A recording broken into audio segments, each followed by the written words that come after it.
I'm Catharine Richert. You're listening to NPR News.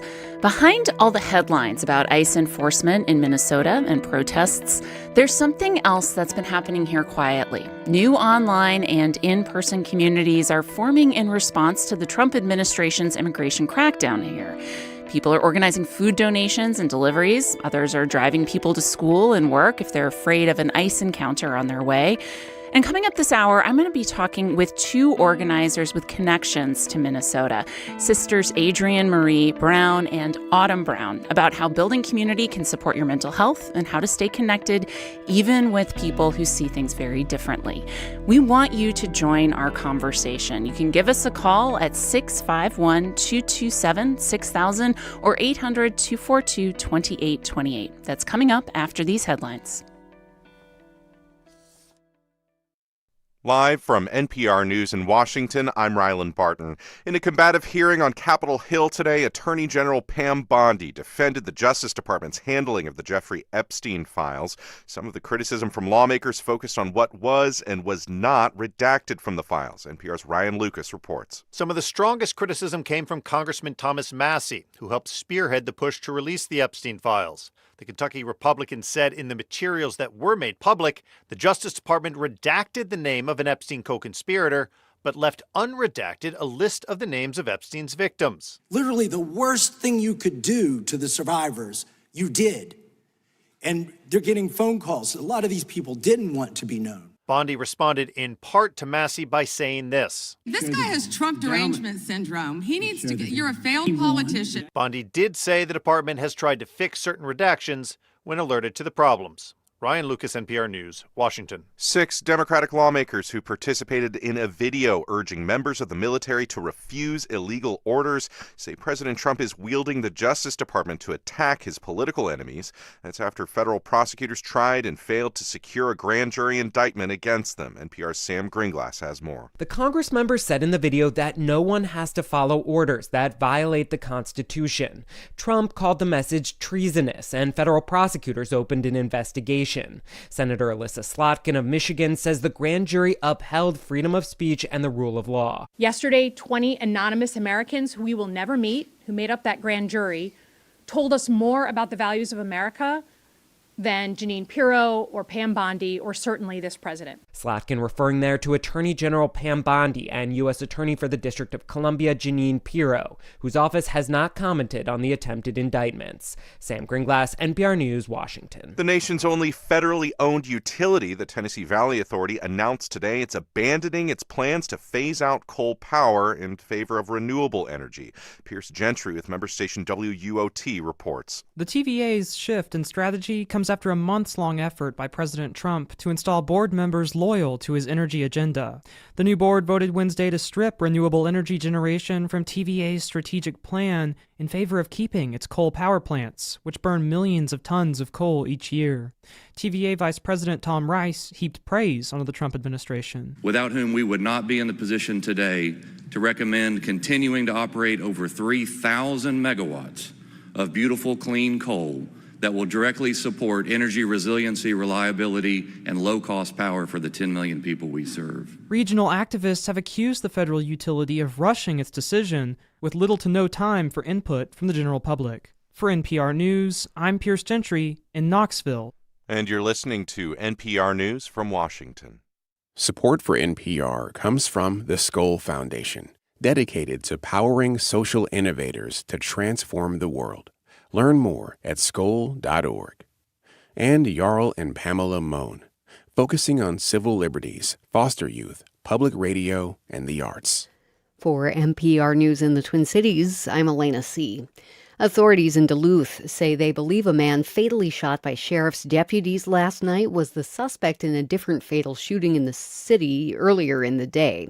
At a news conference this afternoon, St. Louis County Sheriff Gordon Ramsey said the man, whose name has not been released, fled an attempted traffic stop on Grand Avenue and then exchanged gunfire with deputies. He was struck and died at the scene. The BCA is investigating. Duluth Police Chief Mike Sanoa said the man who died is suspected of fatally shooting another man in his car several hours earlier. Authorities believe the victim and the suspect knew each other. A new report published by Minnesota Legal Aid shows what seclusion rooms for students with disabilities inside state schools look like. Seclusion rooms are banned for students in grades kindergarten through the third grade. Last year, DFL Senator Judy Seeberger drafted a bill to reinstate seclusion rooms, saying they're good for some students. Legal aid attorney Jessica Heiser believes the push to reinstate seclusion rooms could be due to confusion over what they actually are. She describes them as small rooms with cinder block walls and concrete floors. Very small rooms, 6x5, nothing inside them. And then the calming rooms were classroom size, and they had lots of toys. They were fun to be in, honestly. Legal Aid says these visuals will help the public and legislators make an informed decision. A reinforcing shot of unseasonably mild air is on the way. NPR meteorologist Sven Sundgaard says we'll see widespread high temperatures in the 40s tomorrow and Friday in central and southern Minnesota. Even warmer weather is expected this weekend. It's looking like we'll be near 50 in the Twin Cities Saturday and potentially Sunday and Monday. Saturday, the record high is 50, set way back in 1882. Twin Cities, St. Cloud, and Eau Claire all could break record highs on Saturday, and all of the models now have us hitting 50 at least once, if not 2 or 3 times, between Saturday and Monday. Sven says there are indications a couple of storm systems could hit the region next week as well. This is NPR News.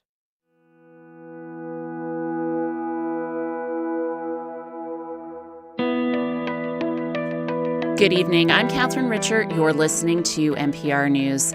I am so excited about tonight's guest because we're going to talk about something that I've been fascinated by in the months since the Trump administration began its immigration crackdown here.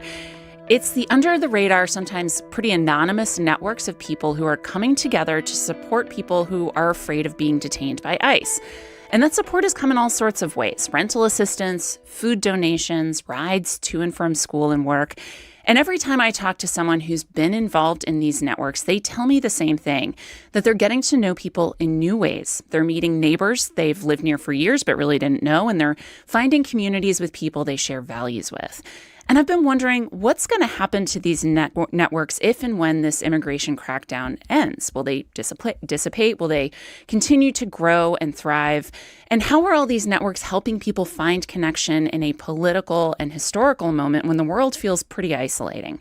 We're going to get to all of these questions with tonight's guests. They're sisters, writers, organizers, and deep thinkers about what makes communities resilient and how communities can help us through hard times. Adrienne Maree Brown is a New York Times bestselling author of books including Loving Corrections, Emergent Strategy, and We Will Not Cancel Us. She is also co-creator and co-host of the podcast How to Survive the End of the World. Adrienne, thanks for being with us tonight. Thanks for having me. All right. And Adrienne co-hosts that podcast with her sister, Autumn Brown. Autumn is a movement leader and organizer, mother, and the front woman of the soul pop band Autumn. She is a 2020 Auburn Seminary Lives of Commitment honoree and the recipient of the 2025 Margaret Brent Award. Autumn lives in Minnesota, and she's joined me here in studio tonight. Thanks for being here, Autumn. Thanks for having me. You guys do a lot. I'm like sweating a little bit just reading your bios, but yeah. As always, we want our audience to join this conversation. We want to know, have you joined a new group, a mutual aid effort, or some sort of community space in Minnesota recently? And what questions do you have about building stronger communities or staying connected during stressful times? As always, you can give us a call at 651-227-6000 or 800-242-2828. So I want to start, Adrienne, you are in North Carolina. Autumn is here in Minnesota. Clearly, you both have strong connections to this state. I want to start, Autumn, just by getting your impressions of what you've been observing around the state right now. Mm-hmm. Wow, it's been such an incredible time, a terrifying time, obviously, and also something I can't stop emphasizing with people when I talk to people is how deeply inspiring and powerful of a time it's been because of the level of community response and the ways that the resistance to the federal occupation by ICE agents and Border Patrol agents, that resistance is both in the form of, Ice Watch and community defense and documenting and monitoring these incidents, but also this depthful weaving of individual lives and folks really saying to one another, my protection of you isn't just about my ability to be out in the streets, but it's also about my ability to, figure out which are the vulnerable families in my kids' school who, the parents maybe have to stay home, but the kids actually need to be in school. The parents can't get their kids safely even to the bus stop. So how do we make sure that those kids have rides to school so that they can get to and from school safely? All of the parents who are working together to create, sanctuary schools, to patrol our schools, to keep the schools safe so that they can be as safe as possible under the circumstances.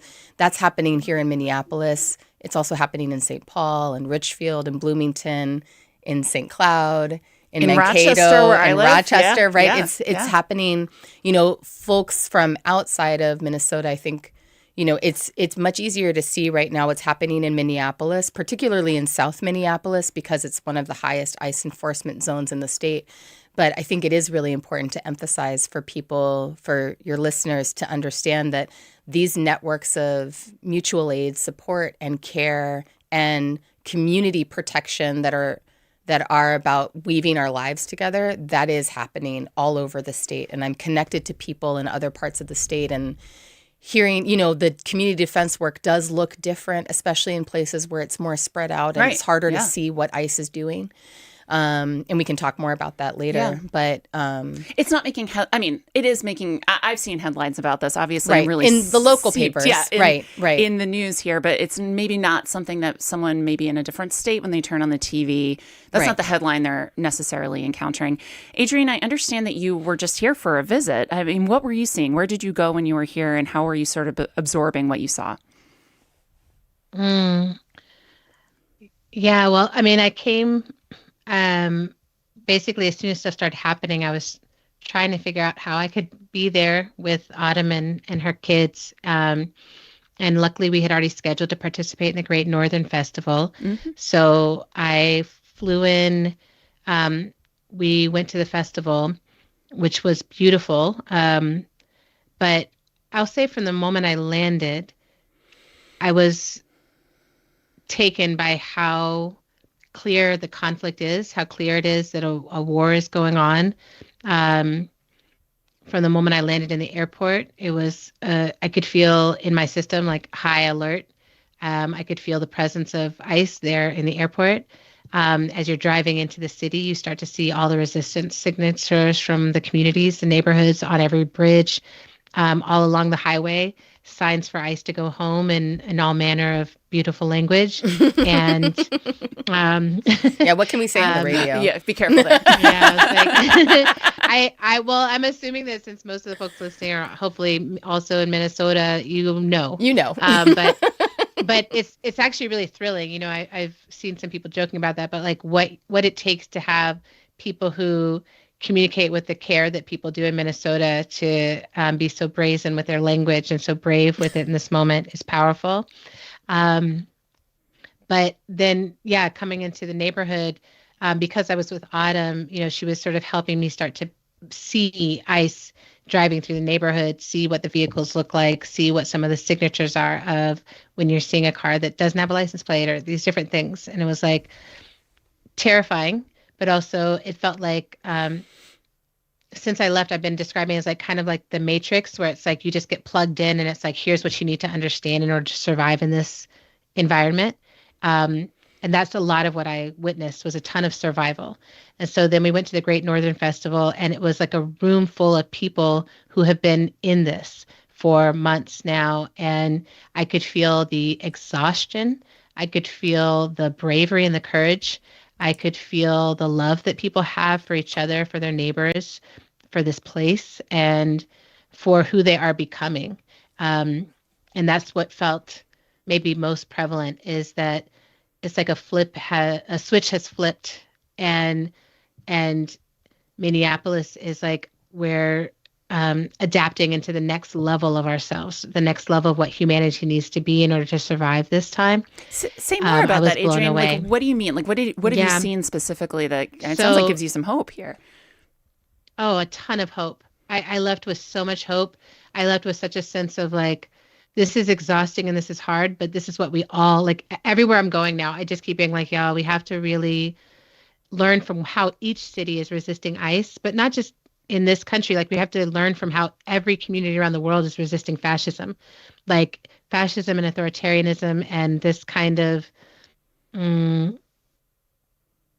deciding who gets to have rights and who has to carry papers, the apartheid of it all, the caste systems of it all. Like it's a global problem, and it plays out in each of our locales. And then in each of our locales, whatever the local rifts are, whatever the local differences are, whatever the local hatreds are that have not been healed, whatever the local wounds are, that's the fault line on which the fascism gets laid out. But it's a global problem.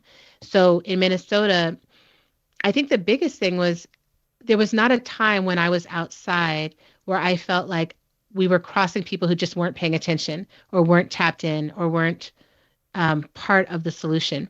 Every time we went outside, I noticed how Autumn was communicating with her neighbors, and it was very like nodding, eye contact. I noticed that neighbors moved towards issues.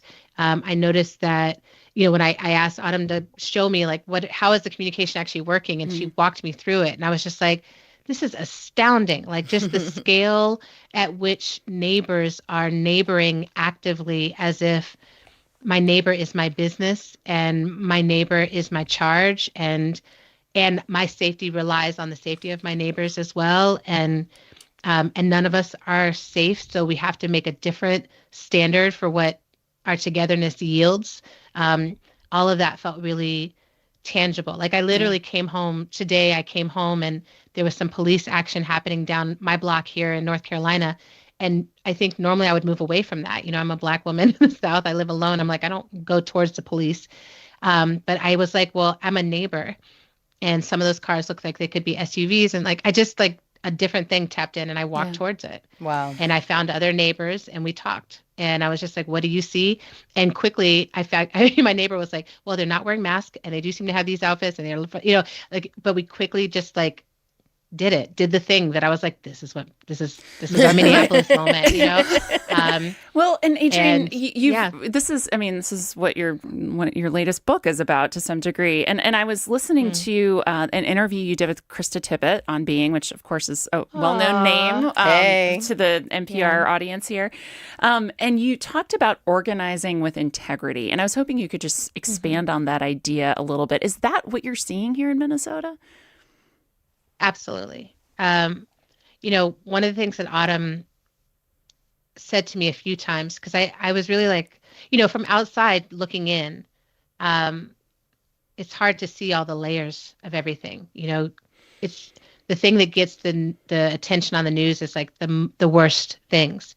And that's correct in a way, right? Like anyone who is giving their life for this work, or whose life is taken for this work, I'm like, that deserves our attention, no matter who it is, no matter where they come from.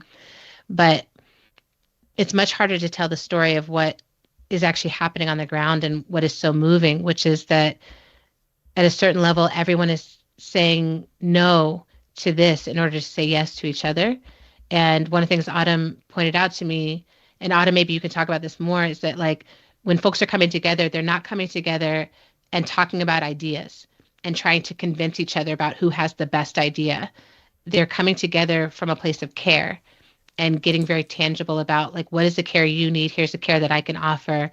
And let's focus there.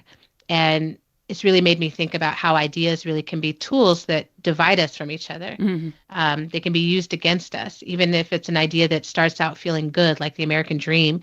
It's an idea that can be used against us, can be used to divide us. But when we're just at the level of care, standing next to each other in a line, giving out food, or taking the risk to be like, I will put on a vest and stand outside my kid's school. It was just, I get very emotional because I'm like, I've been dreaming about movement like this with this level of actionable, tangible integrity for my whole adult life.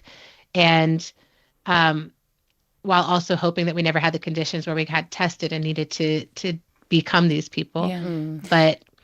But here we are.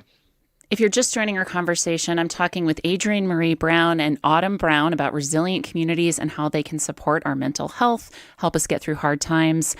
We want to know if you've joined a new group or a mutual aid effort or a community space in Minnesota recently. What questions do you have about building stronger communities or staying connected during stressful times? You can give us a call at 651-227-6000 or 800-242-2828. Autumn, I want to go back to you because you were here when George Floyd was murdered, and a lot of the mechanisms that we've seen activated in the last couple of months really do have their origins then. Can you describe to us like what you're seeing play out now that was created, or at least we're sort of in their infant stages, Yes, 5 years ago? Yes. Well, one of the things that folks who lived through the uprising in 2020 will remember is that parts of the city were really being set on fire. There was a lot of intensity happening. And there were a lot of folks coming in from outside of the city as, right-wing agitators who were intentionally creating some more conditions of fear and terror inside the city. And one of the things that happened, particularly in South Minneapolis, where I live, but I think in other parts of the city as well, is there was a lot of block by block community defense work happening where, I remember at that time very clearly that we had set up community patrols, block patrols. Yeah. We were in communication on text message threads and email threads with our neighbors in a different way. We had some community meetings, both for our neighborhoods as well as for our blocks, to figure out what does it look like to defend our community inside of this context where there's a lot of out of controlness happening for really understandable reasons, and a lot of people who are opportunistically taking advantage of that out of controlness to sow other kinds of violence in the city. So there was, that was sort of to me, that was one of the, there have been, Minneapolis and St. Paul have lived through multiple high-profile instances of law enforcement violence and death by law enforcement, right? So it's not just. I want to kind of zoom out and remind us all, right? It's not just 2020 that prepared the way for this, although 2020 was a really important year. But I would say Philando Castile, Jamar Clark. We have these other instances of communities coming together and doing something that kind of looked like mutual aid and community care work or encampments, other ways of doing the sort of combination of political action and community care. So we've had a few iterations. And I think all of that, both the trials, the failures, the rupture that happened in organizing spaces in the context of those moments, we've learned along the way through all of those things. And I think that what we're seeing right now, one of the things the conditions have changed very drastically, right? Like we have an administration in office that has been very explicit about what their intentions are towards American democracy. And we have a lot of people around the country, regardless of their political affiliation, who did not take seriously what this administration was saying it was planning to do. And the administration has been doing everything that it said it's planning to do. And now folks are kind of waking up to how under threat the democratic system actually is, right? So the conditions have fundamentally shifted. So that's one of the things that's changed. But I would say that within organizing community, one of the things that feels different in this moment is that people have really taken seriously that hyper-local, the importance of having that hyper-local, very decentralized, block by block, neighborhood by neighborhood, school by school network, that actually the smaller the network is, the safer it is. And more manageable. But it's both more manageable, it's safer, it's more effective. But then it also means that when the smallest versions, it's sort of like cell structure. When the smallest version of the structure is functional, it makes the larger version functional as well. So the thing I like to lift up for people, that people don't believe me when I say this, but it's true, that I'm on one of my neighborhood text message threads. It's a rapid response thread, has almost 1,000 people in it. And I can track everything that happens in that thread because of how functional and effective and clean and strategic the use of the thread is. And everyone who's in it is aligned around the use of it. And that is not the kind of, even I, as someone who has taught consensus decision making and taught democratic practice my whole life, I've been a proponent of democratic practice. But even I, a year ago, no one could have convinced me that there could be a text message thread with 1,000 people in it that is functionally saving people's lives. But that thread prevents abductions and kidnappings and saves people's lives every single day. Yeah. And it's because of the way it's being moderated, but it's also because everyone who's in that thread is also a part of their own block's communication thread where they know that the people that they're directly organizing with, it's all built through relationship and trust. Yeah. That's fascinating. I'm sort of envisioning, how if we had to map it out, what would it look like? Yeah, it's wild. Yeah. We have a caller now from Minneapolis. What do you want to share? Hi. So a couple things. I love everything that y'all are saying, but I want to point out two things. First of all, and I'm in South Minneapolis, but I'm in an affluent part of Minneapolis. And I've got friends in Powderhorn, Whittier, that neighborhood, which is very different.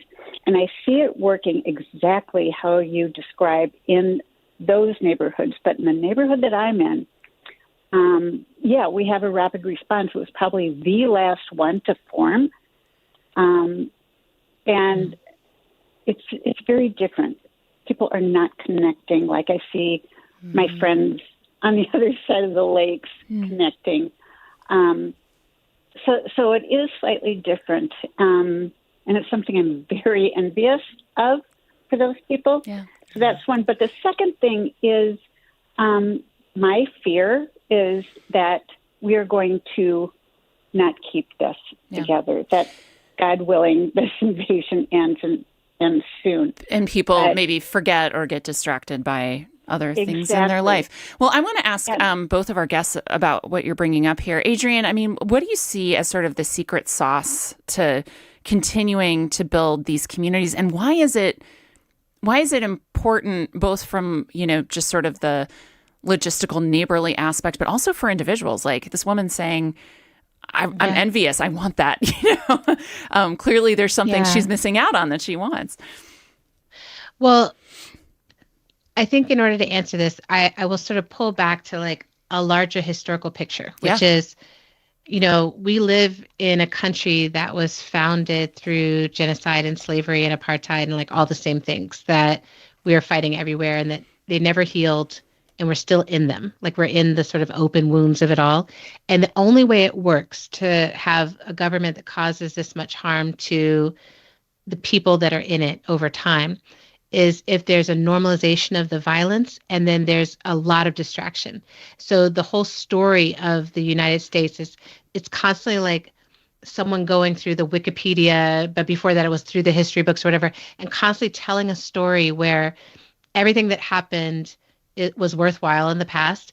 And then that everything that's happening now is normal.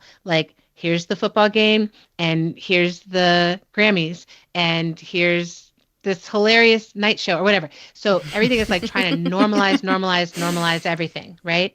And for me, that meant that I was raised for a long time before I was politicized and started to understand what was happening. And some of it had to cross the threshold into my life for me to start to really question the stories that I had been given, right, growing up. So I share all that because I think that once we're in it, once we're now I'm awake and I'm paying attention and I can see how it all connects and I start to have ideas about the world I want to shape. Once that happens, it's not like we're done with the distraction world. right? That's still the water that we're swimming in. We're swimming in a world that's constantly trying to pull our attention away from it. And we're sometimes able to harness those moments. Like what I think Bad Bunny just did was like, I'm going to harness one of these moments and make a big anti-imperialist statement about slavery and electricity and power and capitalism. And one of the biggest cultural distractions we have every year. One of the biggest cultural distractions we have. Gorgeous. Right? And last year, Kendrick Lamar did the same thing of, right, this is part of why Autumn and I's work so often we come from movement roots, and we are really leaning into the artistic path because of that, right? Because it's like, well, one of the ways you harness the culture of distraction is by making art that is better than anything else inside of that culture. That's making right. things that people can't turn away from. But that said, what you just said, caller, I'm like, that just means that there are people in your neighborhood who don't feel like it has crossed the threshold into their life to pull their attention away from the distraction yet. And that doesn't mean it won't, right? What you want to do is keep preparing yourself to be ready for when that moment comes.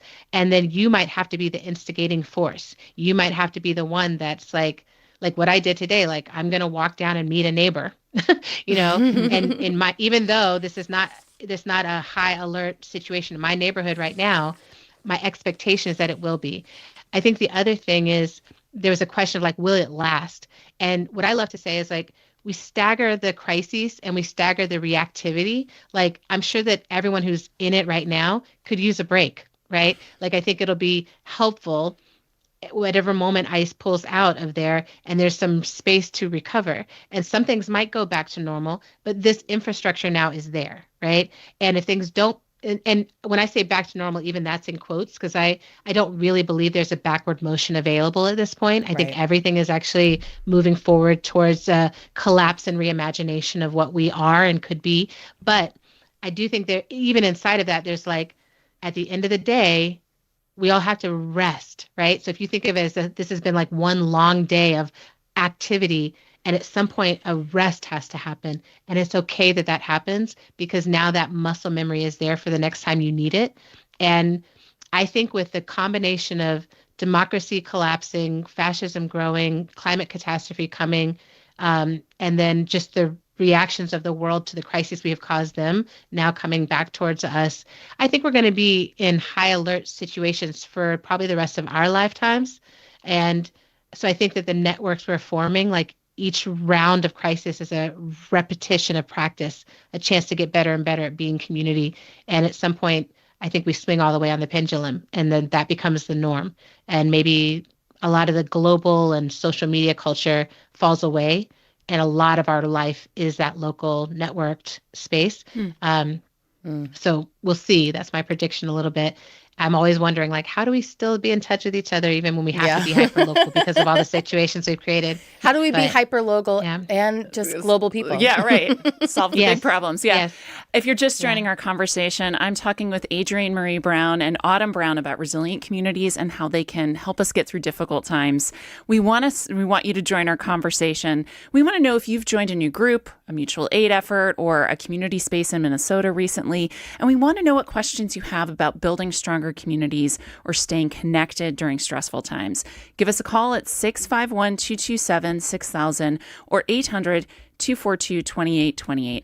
But before we take our next caller, I do want to remind you that we are in the midst of our winter member drive here at NPR News.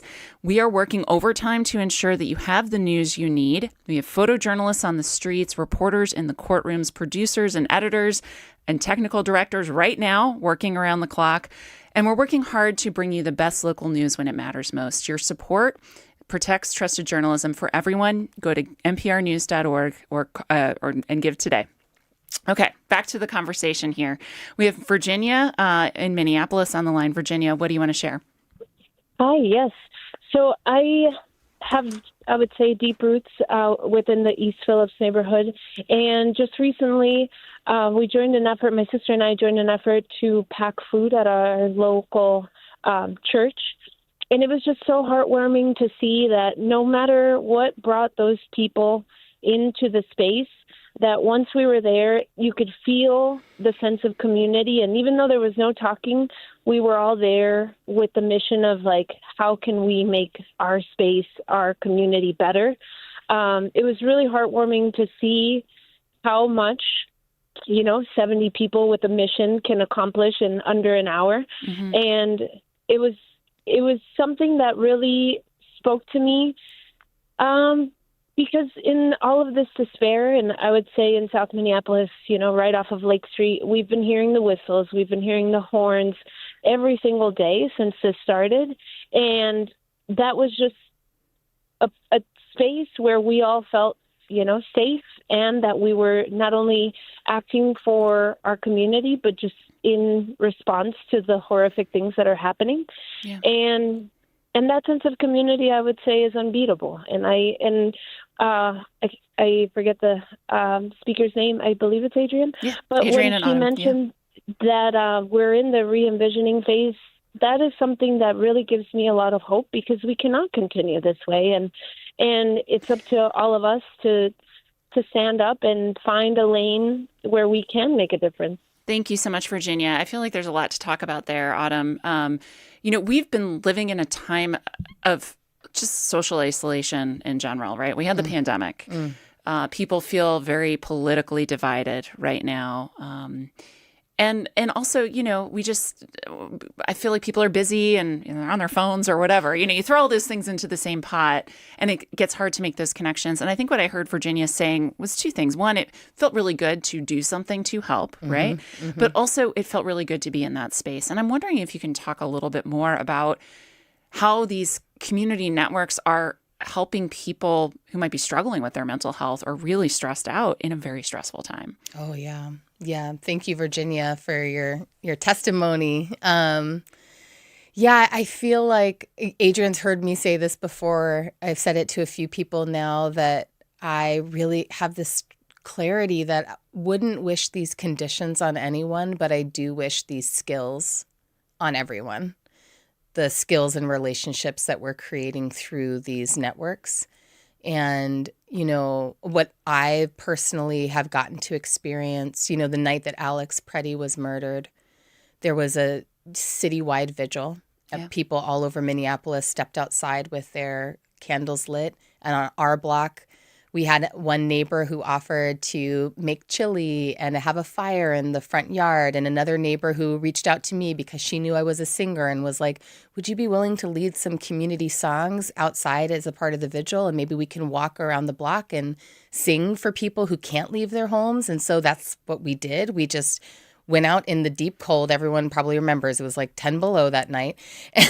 And we went out in our snow pants with our candles lit, and we just walked around the block singing resistance songs. And then we ended up in front of our neighbor's house with a fire pit. And some people went inside and ate chili. And I went back to my house to make dinner for my kids. And it just felt so, it was all of those things. It was You felt good. I felt so much better after. And I had been in really a full-blown activation of terror response all day because I lived 10 blocks south of where he was murdered and 5 blocks, west of where Renee Good was murdered, or east, or I don't know what direction, but, I'm right in the middle of it all. So of course I was in my own really significant activation all day, being with people, singing, walking, being in community.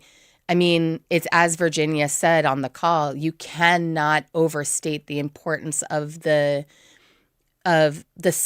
and I'm going to call it the skill of being together, which is something that we have been, it's been slowly, you could call it slipping away. You could say it's been slowly being drained away from us. It depends on how much responsibility we want to put on ourselves, how much responsibility we want to put on the systems and institutions as a whole that have kind of led us to this point in human history where we are so hooked into devices, so settled in our homes, so isolated from one another.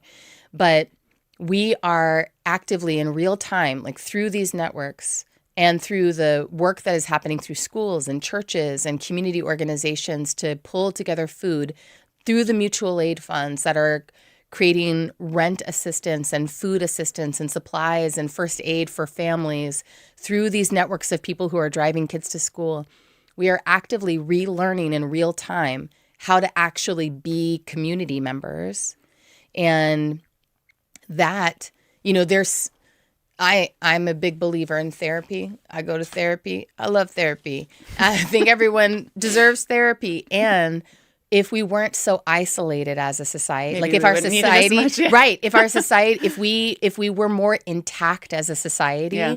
where people had a clearer sense of who am I and how do I know I belong? You know, one of the functions of an intact society is that it gives you a sense of belonging. You know that you belong. You don't sit and wonder and question whether or not you belong. Yeah. And in a society that's lacking that intactness, which ours is, it's very individualistic, people really question their belonging. Yeah. And we are finding a way back into a sense of belonging with one another because of a call to protect and defend one another. And I think that that's one of the things I really encourage people to sit with and reflect on and move towards, is realizing that the feeling of belonging actually comes from a sense of responsibility for others. Yeah. Okay, so we were talking before the show started about some of the thinking you've been doing around the longevity of these networks. Mm-hmm. And you just mentioned something that I think is probably part of that, which is the skill set of being in community Yes. with people. Yes. That's a little squishy. But what else is needed? It's always logistics, really. I mean, at the end, right? it is, and there's something. I think one of the things that is needed that we are kind of actively learning. It's interesting that this is what's coming up right now, but is the skill set of skillful confrontation. Yeah. How to be in, how to be in a moment of encountering difficulty or tension that's live in an interaction with another person, and know how to skillfully meet that tension or difficulty or conflict without collapsing yourself or without feeling the need to overpower and dominate the other person into a state of collapse. It's a skill that I'm watching people in real time rebuilding the skill inside of these signal threads, to be totally frank, because people are having disagreements about tactics. People are having disagreements about strategy. People are having disagreements about who should be the one who does X, Y, Z. And there's a clarity that we can't let our disagreement result in, or no one wants the disagreement to result in people feeling like they can't participate anymore. And so I'm noticing like a lot more skillfulness or attempt at skillfulness. Not everyone's getting it right, because we can't all get it right all the time, but a lot more attempt at being skillful in how we use language, in when and at what point and in what context do we share information. Yeah. And I think that that's one of the skills for sure. Well, and Adrienne, you've written about this as well. I mean, conflict is a part of life. I feel like in some ways we are more in conflict with our friends and neighbors and, family members over politics right now. You talk about loving corrections. Like, how does that fit into both that big picture, learning to disagree within a large group to make sure that you can move forward. But also, how does that apply to maybe interpersonal relationships right now between someone, I'm just making this up, someone who lives in the cities and is experiencing this in one way, and someone who might live in far-flung greater Minnesota who is experiencing this in a different way and might have a different opinion about how this is playing out? Yeah, I think there's a lot of answers. I think this is really one of the places where, whether you're in Minnesota or LA, Portland, New York, targeted places right now, a lot of this is like at the forefront. But I think it's in the whole U.S., we need to have so much humility around this moment, because this is the thing that I think maybe we are worst at, and that we have exported our worstness out to the world.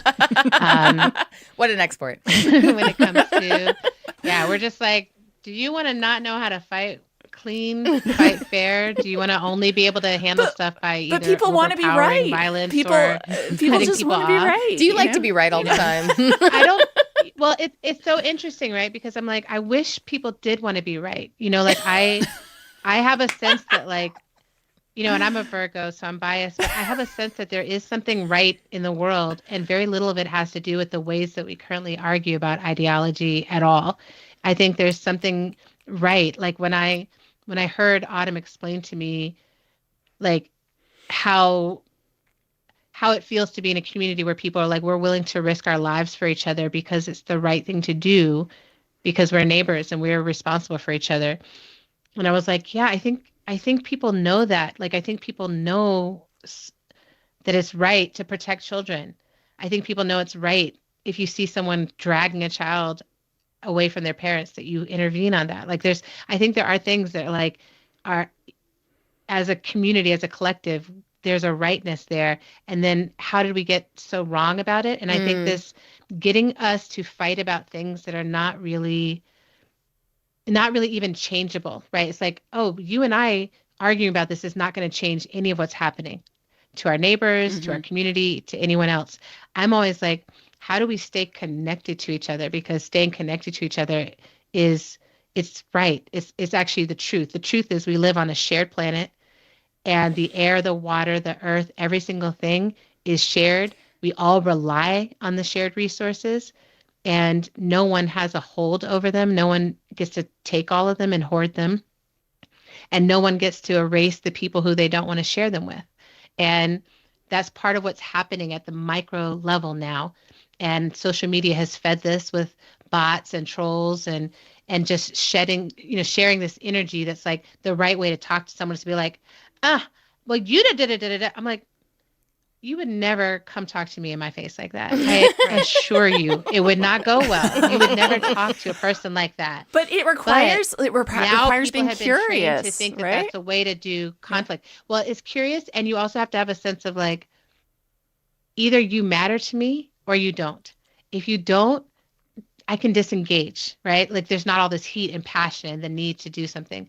If you do, I should treat you like someone who matters. I should treat you, I think my friend Ashley Woodward Henderson, like, act like we're going to be in this for a long time. And I think when you act that way in conflict, it really shifts what's possible in the conflict, right? That's like, oh, like, I'm not fighting with you for the sake of walking away from you right now. We might come to an impasse. You know, Ottoman knows this. In our family, we've had moments where we had to have like long boundaries with people, right? Where Long periods boundaries. where it was like, you're voting for someone who doesn't believe I have the right to exist, and I don't know how to have we can't just have an interpersonal easy kiki about that, you know? Like, we're going to take some time, but when you're ready to recognize my humanity, I'll hold your hand and we will talk again. And I think what's happening now is so many of us have to learn to do that quickly with strangers. You know, Octavia Butler said this beautiful, or taught us this beautiful lesson in her work, which I highly recommend right now that everyone reread if you haven't before, read it for the first time. Octavia's Parable of the Sower and Parable of the Talents, where a group of strangers find themselves having to survive together in apocalyptic conditions. And one of the biggest lessons is you don't get to choose who you do the apocalypse with. You don't get to choose who you're there with. You have to look around and say, who else has survived? Who is surviving? And who wants cares to about survive? surviving in this moment? Mm-hmm. And Autumn and I ask each other this all the time. What can you do that you will do? That applies to conflict as well. Like, my partner even, and we say this to each other, I'm like, I want to get along with you. It matters to me. I want to get along with you. And let that be the spirit of the communication we're having. Yeah. And if someone really can't meet that, right, then I'm like, then that's not my work right now. Right. And I think it's important to also be able to walk away, if someone doesn't want to do that. And Adrienne, do you think it's especially hard in a moment when there is just so much fear and like actual violence? 2 people died in Minneapolis. Yeah. Well, and Autumn, maybe you can speak to this, because one of the things I witnessed is, like, as your sister, watching you from afar, it has been so hard because I can see how tired you are. And I can see that as you are more and more exhausted by the conditions, it's just harder to have the capacity to do anything with softness, with like, oh yeah, let's slow down and really tune in here. It's like that. It's not that kind of care, right? We have to be able to be like, I'm exhausted and I still love you. And I don't think you're right now. And I'm going to put this much energy into it. Yeah. And I've seen you do stuff where you're like, I don't have the energy to fight about that. And that's one way of resolving conflict too. It's just being like, you know what? I'm not going to argue. You try your tactic. And if it doesn't work, we'll know that real quickly and we'll try another one, like, Indeed. Right? Because none of us indeed. have done this before successfully. Like, we have Right. never ended capitalism. We've never ended colonialism. Like, none of us living in these places have done what we have to do right now. Right. It's all And new. I really We're all appreciate learning. you naming that, Adrienne, that we are in really, it's been a few years in a row of feeling like we're in unprecedented times, but now we actually are in one, which is actually an incredible thing to be able to truly say. And we're all finding out who we are, and I remember my Aikido teacher not recently, this was like a year or two ago, but I was frustrated by my lack of progress in martial arts and feeling like I wasn't progressing in the way that I wanted to progress. And I remember him saying to me, well, do you want to be good or do you want to know who you are? And it was such an important, really challenging question that was like, this training is not about you being good. It's about actually discovering yourself. And I think that if I extrapolate that to this moment, this incredibly challenging, unprecedented, intense, terrifying moment where we all watched Mark Carney's speech at Davos, where he really named, right, the global world order is changing. Everything is changing. Say what you will about him. Like, people have all kinds of feelings and thoughts about his speech and him saying what he said. But he was naming very directly in public something that we all know to be true, which is that the entire world order is in the process of shifting. So what's happening here at the micro level is reflective of what's happening at the macroest possible level. And inside of that, we do have to actually release the idea that we know exactly what's right, that we know exactly what's going to happen, that we know the right way to do things. And I think become more interested in, how do I have the starting point be the process of discovering myself and my people? Yeah. All right. We have a few more callers we want to get to here. We have Louie in New York City. Louie, what do you want to share? Okay, from New York. Yeah. Hi. Yes. So I just wanted to say that, first of all, I'm a huge fan of Adrienne, so it's very cool to hear you in this context. What about me, Louie? Are you a fan of me? Are you a fan of Autumn? Yes. I know. What about Autumn, though, Louie? Now that I've been hearing you, What Autumn, about I'm me? absolutely a fan. Yes. So I have some relatives and friends in Minneapolis, and it's just been so inspiring to see the organizing that's been happening there. I just wanted to share that I've been attending trainings here and joined a few mutual aid groups in my neighborhood, which, I've been thinking about doing, but it really kind of galvanized me to do that. Yeah. And I've just been so hopeful because, New York is a very different city to Minneapolis. Of course, yeah. It's really large, and, the You mean pace Mamdani of, Stan?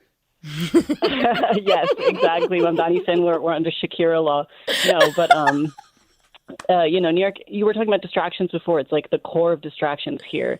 And like hustle culture is so built into the way of life that I think it is really hard for people to kind of look up and around and like remember that we're surrounded by human beings all the time. Yeah. But I'm just so hopeful, having seen the community efforts that's been going on in Minneapolis. Louie, thanks a lot. I mean, I think it's kind of cool to hear that people are watching what's happening here and that it's, prompting them to do something different in their life, right? Yeah.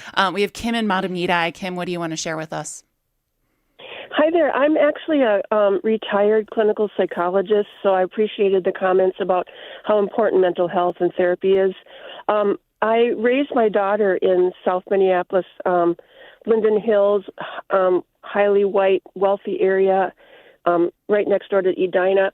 The short question I'm calling in about, and then I want to share a little bit of information before you answer, if that's okay, is I literally have been kind of researching on the internet. How can I literally, as little old me, do something practical and helpful, like maybe, delivering meals. I just can't seem to find, a website or a phone Yeah. number to just literally volunteer. It sounds like it would And be I just really also- important to you, Kim, to be able to do that from your Just, voice. something really practical. But I also just want to say a few things.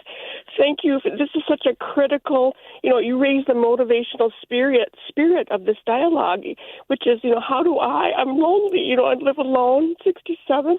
How do I get a sense that I really belong and can join my community to help my literal neighbors?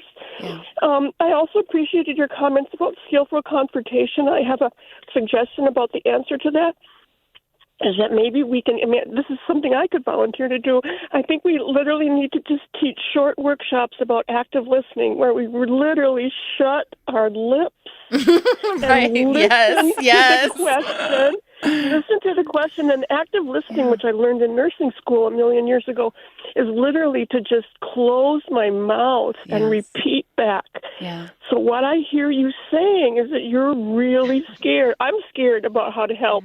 Yeah. I feel vulnerable because I have a disability from surviving a traumatic crime, PTSD.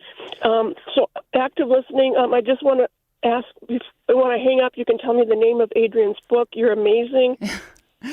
We'll list a few here at the end before we go out. Kim, thank you so much for calling and being so honest and vulnerable with us. We only have a few minutes left here, but I want to just close out our conversation. I'm going to start with you, Autumn. Just some practical tips. I mean, people are listening who might not feel connected yet. What would you advise them to do? Thank you, Kim, so much for your vulnerability. And I am sorry I missed where Kim said that she was actually located right now. Matamita. And so there's a few different ways that people can plug in. But it sounds like maybe her best bet, given what she named as some of the kind of barriers to entry that she's struggling with, is to identify some local schools, local churches, or other religious institutions and contact them directly and find out how she can get involved in their local efforts to coordinate food, transportation, and care for vulnerable communities. Because in most places, at minimum, the schools are setting up these kinds of care networks.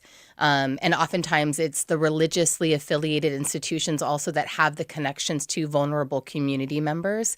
And so that's usually, if you're in a community where you're like, I don't know who's doing the rapid response work, and I'm not in Minneapolis, so I'm not part of the, defend the 612.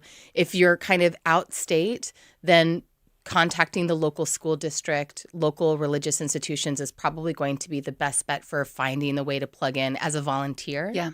And then from there, she will almost certainly meet the people who are also doing the rapid response work and mutual aid funds and those kinds of things. Yeah.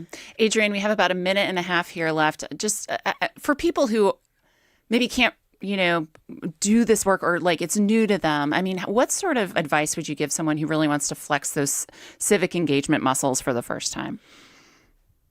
Yeah, I mean, I think one thing, follow Autumn. Autumn has been posting in her stories local people who are actually, it's like this person got abducted or this happened. And there's like care and donations and ways to get involved that way. Our friend Susan Raffo is part of a group of people who are thinking specifically about care. And so if what you offer is therapy, I think I heard that like social work therapy, something there, that she might be someone you can be in contact with or be on the lookout for, like groups of therapists, because that's so needed.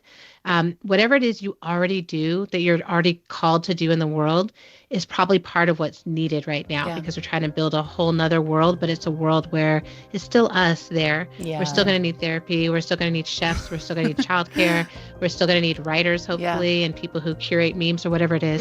So it's like do that too, being Adrienne. yourself, but be yourself in relationship to what the needs are right now. And just trust that like you don't know what you're doing yet, and that's okay. None of us do. We're figuring it out together. Thank you so much. Our time is up for tonight. I want to thank our guest, Adrienne Maree Brene Brown is a New York Times bestselling author, and Autumn Brown is a movement leader and organizer. They are sisters. This conversation was produced by Gabrielle Zuckerman. And before we go, a reminder that we are in the middle of our winter member drive. Programming like this won't be interrupted to fundraise like it normally would be. That's because when it matters most, we can't step away from keeping Minnesota informed and connected. Thank you for tuning in. You can give now at nprnews.org.